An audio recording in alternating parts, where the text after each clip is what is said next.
Chapter 8. Mina Murray's Journal. Same day, 11 o'clock p.m. Oh, but I am tired.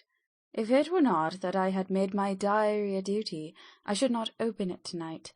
We had a lovely walk. Lucy, after a while, was in gay spirits owing, I think, to some dear cows who came nosing towards us in a field close to the lighthouse, and frightened the wits out of us. I believe we forgot everything except, of course, personal fear, and it seemed to wipe the slate clean and give us a fresh start.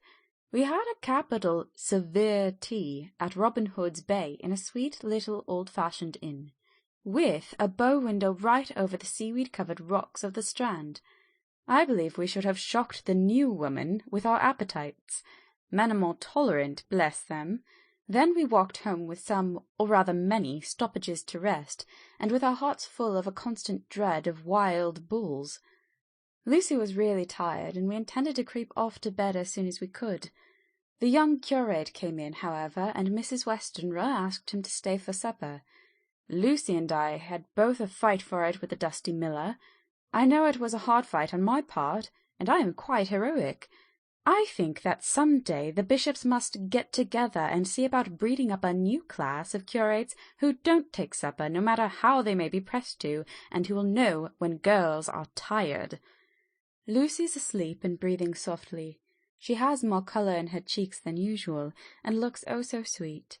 If Mr. Holmwood fell in love with her seeing her only in the drawing-room, I wonder what he would say if he saw her now. Some of the new women writers will some day start an idea that men and women should be allowed to see each other sleep before proposing or accepting. But I suppose the new woman won't consent in the future to accept. She will do the proposing herself, and a nice job she will make of it too.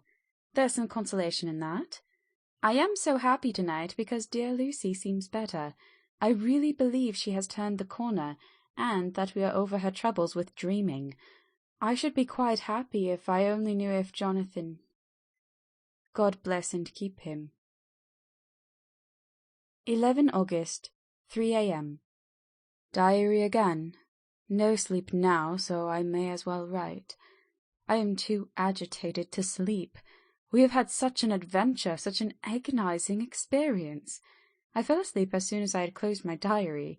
Suddenly I became broad awake and sat up with a horrible sense of fear upon me, and some feeling of emptiness around me. The room was dark, so I could not see Lucy's bed. I stole across and felt for her. The bed was empty. I lit a match and found that she was not in the room. The door was shut, but not locked as I had left it. I feared to wake her mother, who has been more than usually ill lately, so threw on some clothes and got ready to look for her. As I was leaving the room, it struck me that the clothes she wore might give me some clue to her dreaming intention. Dressing-gown would mean house, dress outside. Dressing-gown and dress were both in their places. Thank God, I said to myself, she cannot be far, as she has only her night-dress. I ran downstairs, and looking in the sitting-room, not there. Then I looked in all other open rooms of the house, with an ever-growing fear chilling my heart. Finally I came down to the hall door and found it open. It was not wide open, but the catch of the lock had not caught.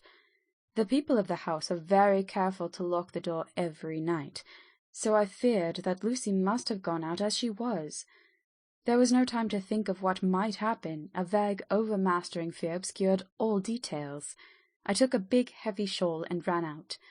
The clock was striking 1 as I was in the crescent, and there was not a soul in sight. I ran along the north terrace, but could see no sign of the white figure which I expected. At the edge of the west cliff, above the pier, I looked across the harbour to the east cliff, in the hope or fear, I don't know which, of seeing Lucy in our favourite seat. There was a bright full moon, with heavy black driving clouds, which threw the whole scene into a fleeting diorama of light and shade as they sailed across. For a moment or two I could see nothing, as a shadow of a cloud obscured St. Mary's Church and all around it. Then, as the cloud passed, I could see the ruins of the abbey coming into view, and as the edge of a narrow band of light as sharp as a sword-cut moved along, the church and the churchyard became gradually visible. Whatever my expectation was, it was not disappointed, for there on our favourite seat, the silver light of the moon struck, a half-reclining figure, snowy white. The coming of the cloud was too quick for me to see much, for shadow shut down on light almost immediately, but it seemed to me as though something dark stood behind the seat where the white figure shone, and bent over it. What it was, whether man or beast, I could not tell. I did not wait to catch another glance, but flew down the steep steps to the pier and along by the fish market to the bridge, which was the only way to reach the east cliff. The town seemed as dead, for not a soul did I see. I rejoiced that it were so, for I wanted no witness of poor Lucy's condition. The time and distance seemed endless, and my knees trembled and my breath came laboured as I toiled up the endless steps to the abbey. I must have gone fast, and yet it seemed to me as if my feet were weighted with lead, as though every joint in my body were rusty. When I got almost to the top, I could see the seat and the white figure, for I was now close enough to distinguish it even through the spells of shadow. There was undoubtedly something long and black, bending over the half-reclining white figure. I called in fright, "Lucy, Lucy!" and something raised a head, and from where I was I could see a white face and red gleaming eyes. Lucy did not answer, and I ran on to the entrance of the churchyard. As I entered, the church was between me and the seat, and for a minute or so I lost sight of her. When I came in view again, the cloud had passed, and the moonlight struck so brilliantly that I could see Lucy half reclining, with her head lying over the back of the seat. She was quite alone, and there was not a sign of any living thing about. When I bent over her, I could see that she was still asleep. Her lips were parted, and she was breathing, not softly as usual with her, but in long, heavy gasps, as though striving to get her lungs full at every breath. As I came close, she put up her hand in her sleep and pulled the collar of her nightdress close around her throat. Whilst she did so, there came a little shudder through her, as though she felt the cold. I flung the warm shawl over her and drew the edges tight round her neck, for I dreaded lest she should get some deadly chill from the night air, unclad as she was. I feared to wake her all at once, so in order to have my hands free that I might help her, I fastened the shawl at her throat with a big safety pin. But I must have been clumsy in my anxiety and pinched or pricked her with it, for by and by, when her breathing became quieter, she put her hand to her throat again and moaned. When I had her carefully wrapped up, I put my shoes on her feet, and then began very gently to wake her. At first she did not respond, but gradually she became more and more uneasy in her sleep, moaning and sighing occasionally. At last, as time was passing fast, and for many other reasons, I wished to get her home at once. I shook her more forcibly, till finally she opened her eyes and awoke. She did not seem surprised to see me, as of course she did not realize all at once where she was. Lucy always wakes prettily, and even at such a time when her body must have been chilled with cold, and her mind somewhat appalled at waking unclad in a churchyard at night, she did not lose her grace. She trembled a little, and clung to me. When I told her to come at once with me home, she rose without a word, with the obedience of a child. As we passed along, the gravel hurt my feet, and Lucy noticed me wince.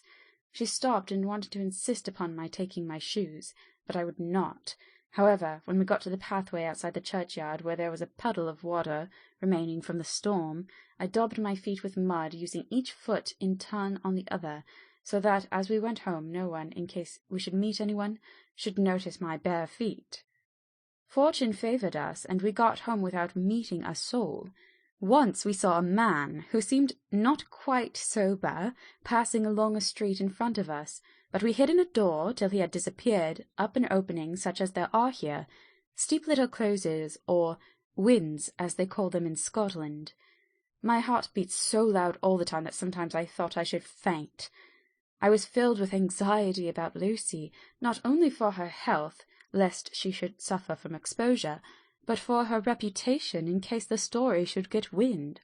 When we got in, and had washed our feet, and had said a prayer of thankfulness together, I tucked her into bed. Before falling asleep she asked, even implored me not to say a word to anyone, even her mother, about her sleepwalking adventure. I hesitated at first to promise, but on thinking of the state of her mother's health, and how the knowledge of such a thing would fret her, and thinking, too, of how such a story might become distorted, nay, infallibly would, in case it should leak out, I thought it wiser to do so. I hope I did right. I've locked the door, and the key is tied to my wrist, so perhaps I shall not be again disturbed. Lucy is sleeping soundly. The reflex of the dawn is high and far over the sea. Same day, noon. All goes well. Lucy slept till I woke her, and seemed not to have even changed her side. The adventure of the night does not seem to have harmed her. On the contrary, it has benefited her, for she looks better this morning than she has done for weeks. I was sorry to notice that my clumsiness with the safety pin hurt her. Indeed, it might have been serious, for the skin of her throat was pierced. I must have pinched up a piece of loose skin and have transfixed it, for there are 2 little red points like pin-pricks, and on the band of her nightdress was a drop of blood. When I apologized and was concerned about it, she laughed and petted me, and said she did not even feel it. Fortunately, it cannot leave a scar, as it is so tiny. Same day, night. We passed a happy day. The air was clear, and the sun bright, and there was a cool breeze. We took our lunch to Mulgrave Woods, Mrs. Westenra driving by the road, and Lucy and I walking by the cliff path, and joining her at the gate. I felt a little sad myself, for I could not but feel how absolutely happy it would have been had Jonathan been with me. But there, I must only be patient.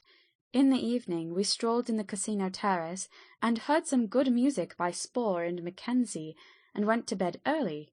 Lucy seems more restful than she has been for some time, and fell asleep at once. I shall lock the door, and secure the key the same as before, though I do not expect any trouble tonight. 12 August. My expectations were wrong, for twice during the night I was awakened by Lucy trying to get out. She seemed, even in her sleep, to be a little impatient at finding the door shut, and went back to bed under a sort of protest. I awoke with the dawn, and heard the birds chirping outside the window. Lucy woke too, and I was glad to see she was even better than on the previous morning. All her old gaiety of manner seemed to have come back, and she came and snuggled in beside me and told me all about Arthur. I told her how anxious I was about Jonathan, and then she tried to comfort me. Well, she succeeded somewhat, for though sympathy can't alter facts, it can help to make them more bearable. 13 August. Another quiet day, and to bed with the key on my wrist as before. Again I awoke in the night and found Lucy sitting up in bed, still asleep, pointing to the window. I got up quietly, and pulling aside the blind, looked out. It was brilliant moonlight, and the soft effect of the light over the sea and sky, merged together in one great silent mystery, was beautiful beyond words. Between me and the moonlight flitted a great bat, coming and going in great whirling circles. Once or twice it came quite close, but was, I suppose, frightened at seeing me, and flitted away across the harbour towards the abbey. When I came back from the window, Lucy had lain down again, and was sleeping peacefully. She did not stir again all night. 14 August. On the East Cliff, reading and writing all day. Lucy seems to have become as much in love with the spot as I am, and it is hard to get her away from it when it is time to come home for lunch or tea or dinner. This afternoon she made a funny remark. We were coming home for dinner, and had come to the top of the steps up from the West Pier, and stopped to look at the view, as we generally do. The setting sun, low down on the sky, was just dropping behind Candlemas. The red light was thrown over the East Cliff and the old abbey, and seemed to bathe everything in a beautiful rosy glow. We were silent for a while, and suddenly Lucy murmured as if to herself, "His red eyes again. They are just the same." It was such an odd expression, coming apropos of nothing, that it quite startled me. I slewed around a little, so as to see Lucy well without seeming to stare at her, and saw that she was in a half-dreamy state, with an odd look on her face that I could not quite make out. So I said nothing, but followed her eyes.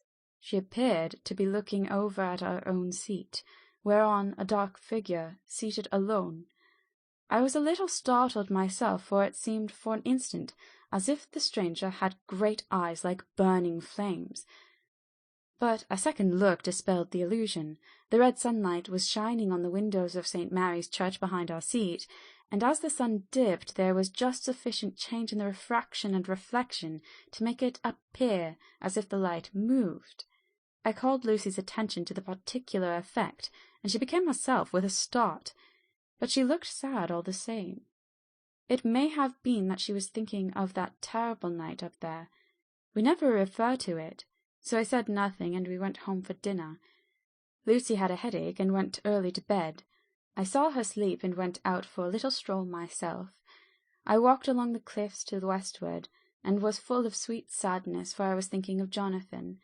When coming home, it was then bright moonlight, so bright that, though the front of our part of the crescent was in shadow, everything could be well seen. I threw a glance up at a window, and saw Lucy's head leaning out. I thought that perhaps she was looking out for me, so I opened my handkerchief and waved it. She did not notice or make any movement whatever. Just then the moonlight crept round an angle of the building, and the light fell on the window. There distinctly was Lucy with her head lying up against the side of the window-sill, and her eyes shut. She was fast asleep, and by her, seated on the window-sill, was something that looked like a good-sized bird. I was afraid she might get a chill, so I ran upstairs, but as I came into the room, she was moving back to her bed, fast asleep and breathing heavily. She was holding her hand to her throat, as though to protect it from cold. I did not wake her, but tucked her up warmly. I have taken care that the door is locked, and the window securely fastened. She looks so sweet as she sleeps, but she is paler than is her wont, and there is a drawn, haggard look under her eyes which I do not like. I fear she is fretting about something. I wish I could find out what it is. 15 August. Rose later than usual. Lucy was languid and tired, and slept on after we had been called. We had a happy surprise at breakfast. Arthur's father is better, and wants the marriage to come off soon. Lucy is full of quiet joy, and her mother is glad and sorry at once. Later on in the day she told me the cause. She is grieved to lose Lucy as her very own, but she is rejoiced that she is soon to have someone to protect her. Poor dear sweet lady! She confided to me that she has got a death warrant. She has not told Lucy, and made me promise secrecy. Her doctor told her that within a few months, at most, she must die, for her heart is weakening. At any time, even now, a sudden shock would be almost sure to kill her. Ah, we were wise to keep her from the affair of the dreadful night of Lucy's sleepwalking. 17 August. No diary for 2 whole days. I have not had the heart to write. Some sort of shadowy pall seems to be coming over our happiness. No news from Jonathan, and Lucy seems to be growing weaker, whilst her mother's hours are numbering to a close. I do not understand Lucy's fading away as she is doing. She eats well, and sleeps well, and enjoys the fresh air, but all the time the roses in her cheeks are fading, and she gets weaker and more languid day by day. At night I hear her gasping as if for air. I keep the key of our door always fastened to my wrist at night, but she gets up and walks about the room and sits at the open window. Last night I found her leaning out when I woke up, and when I tried to wake her I could not. She was in a faint. When I managed to restore her she was weak as water, and cried silently between long painful struggles for breath. When I asked her how she came to be at the window, she shook her head and turned away. I trust her feeling ill may not be from that unlucky prick of the safety-pin. I looked at her throat just now as she lay asleep, and the tiny wounds seemed not to have healed. They are still open, and if anything, larger than before, and the edges of them are faintly white. They are like little white dots with red centres. Unless they heal within a day or two, I shall insist the doctor seeing about them. Letter Samuel F. Billington and Sons, Solicitors, Whitby, to Messrs. Carter Patterson and Company, London. 17 August. Dear Sirs, herewith please receive invoice of goods sent by Great Northern Railway. Same are to be delivered at Carfax, near Purfleet, immediately on receipt at goods station, King's Cross. The house is at present empty, but enclosed please find keys, all of which are labelled. You will please deposit the boxes, 50 in number, which form the consignment, in the partially ruined building, forming part of the house and marked A on rough diagram enclosed. Your agent will easily recognize the locality, as it is the ancient chapel of the mansion. The goods leave by train at 9:30 tonight, and will be due at King's Cross at 4:30 tomorrow afternoon. As our client wishes the delivery made as soon as possible, we shall be obliged by your having teams ready at King's Cross at the time named, and forthwith conveying the goods to destination. In order to obviate any delays possible through any routine requirements as to payment in your departments, we enclose cheque herewith for £10, receipt of which please acknowledge. Should the charge be less than this amount, you can return balance. If greater, we shall at once send cheque for difference on hearing from you. You are to leave the keys on coming away in the main hall of the house, where the proprietor may get them on his entering the house by means of his duplicate key. Pray you do not take us as exceeding the bounds of business courtesy, and pressing you in all ways to use the utmost expedition. We are, dear sirs, faithfully yours, Samuel F. Billington and Son. Letter. Messrs. Carter Patterson and Company, London, to Messrs. Billington and Son, Whitby. 21 August. Dear Sirs, we beg to acknowledge £10 received, and to return cheque £1 17 shillings 9 pennies, amount of overplus as shown in receipted account herewith. Goods are delivered in exact accordance with instructions, and keys left in parcel in main hall as directed. We are, dear sirs, yours respectfully, Pro Carter Patterson and Company. Mina Murray's Journal.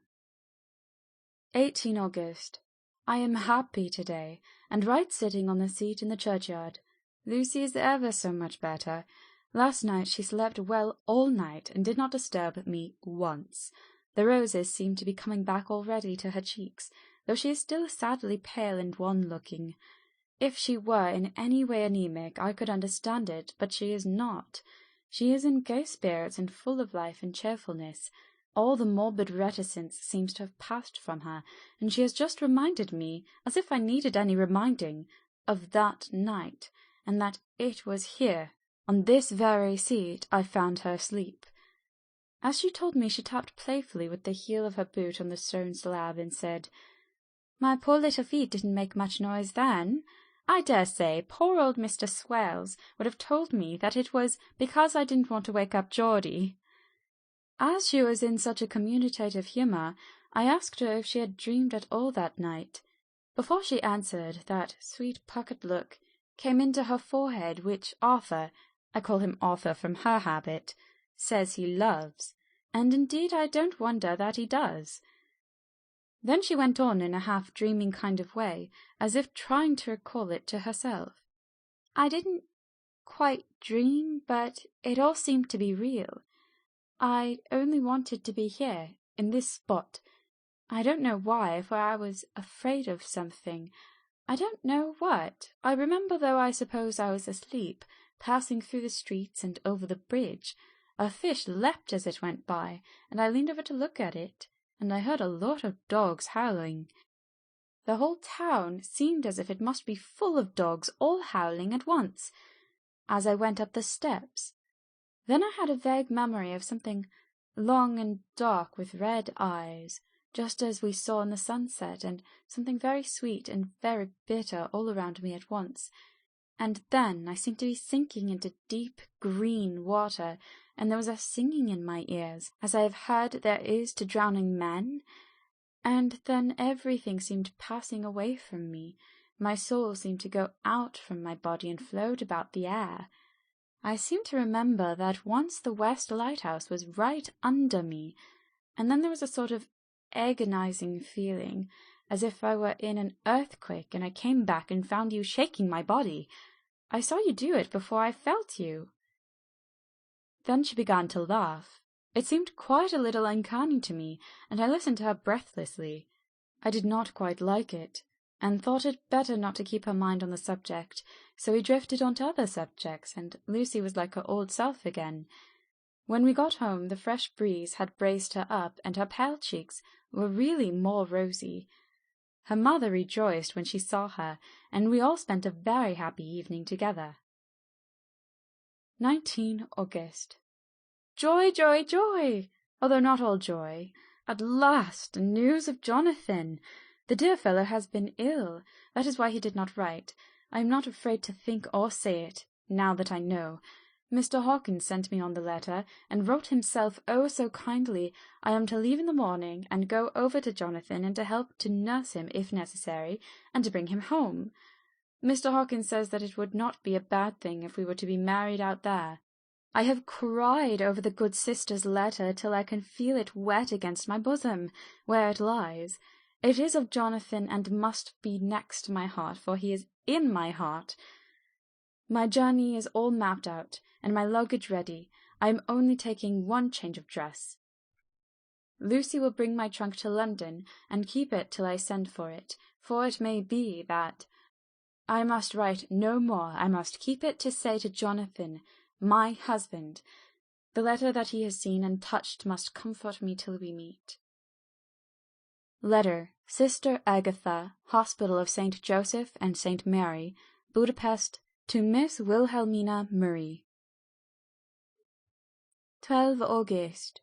Dear Madame, I write by desire of Mr. Jonathan Harker, who is himself not strong enough to write, though progressing well, thanks to God and St. Joseph and St. Mary. He has been under our care for nearly 6 weeks, suffering from a violent brain fever.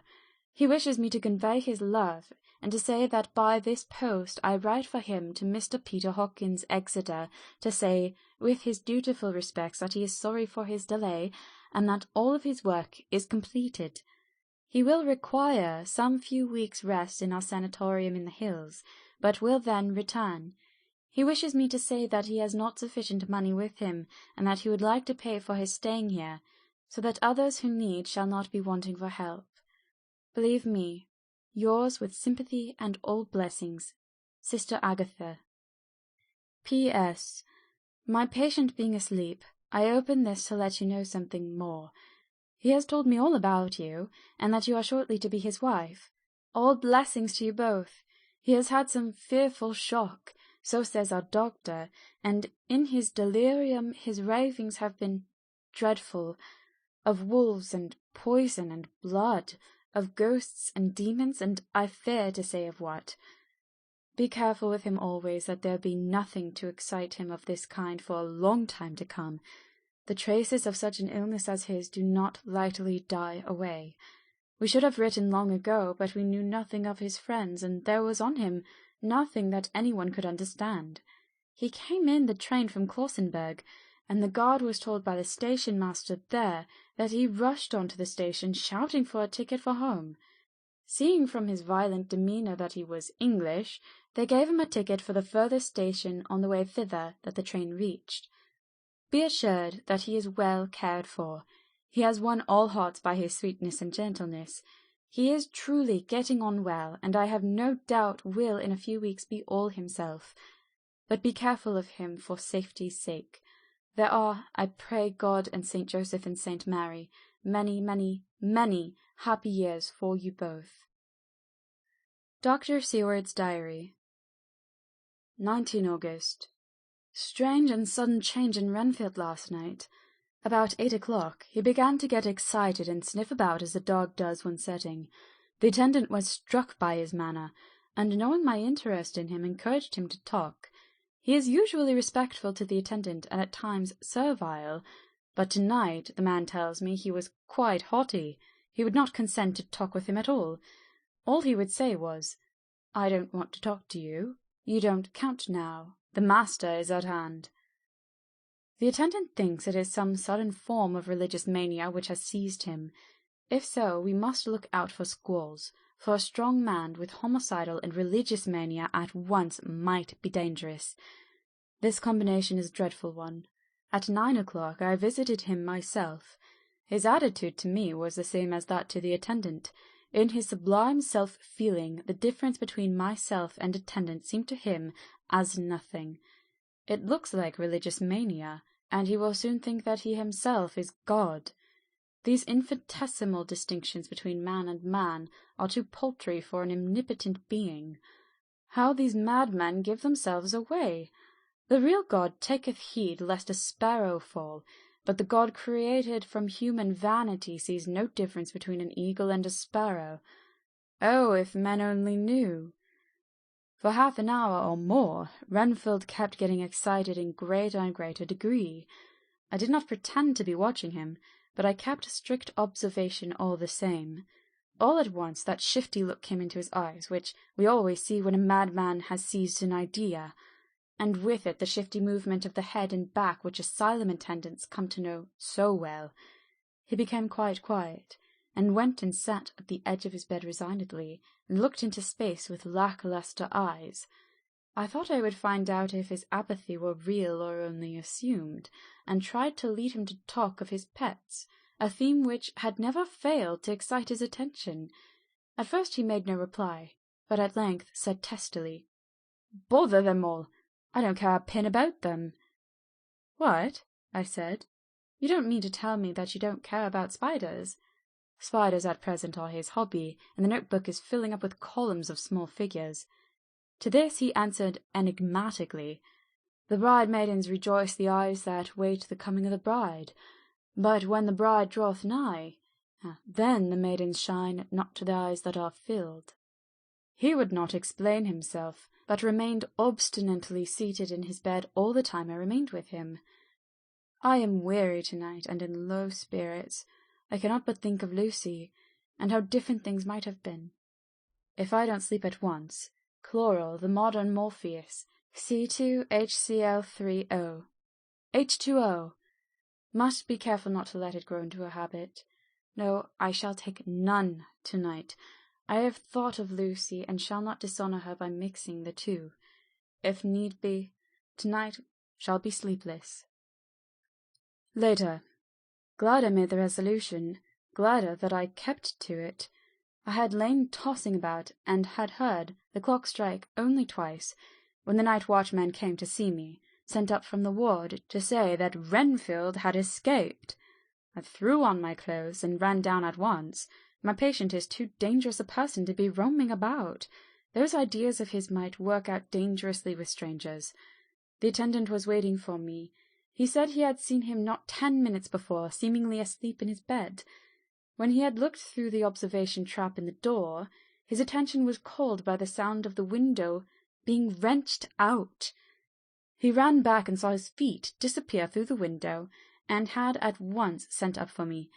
He was only in his night-gear, and cannot be far off. The attendant thought it would be more useful to watch where he should go than to follow him, as he might lose sight of him whilst getting out of the building by the door. He is a bulky man, and couldn't get through the window. I am thin, so, with his aid I got out, but feet foremost, and, as we were only a few feet above the ground, landed unhurt. The attendant told me the patient had gone to the left, and had taken a straight line, so I ran as quickly as I could.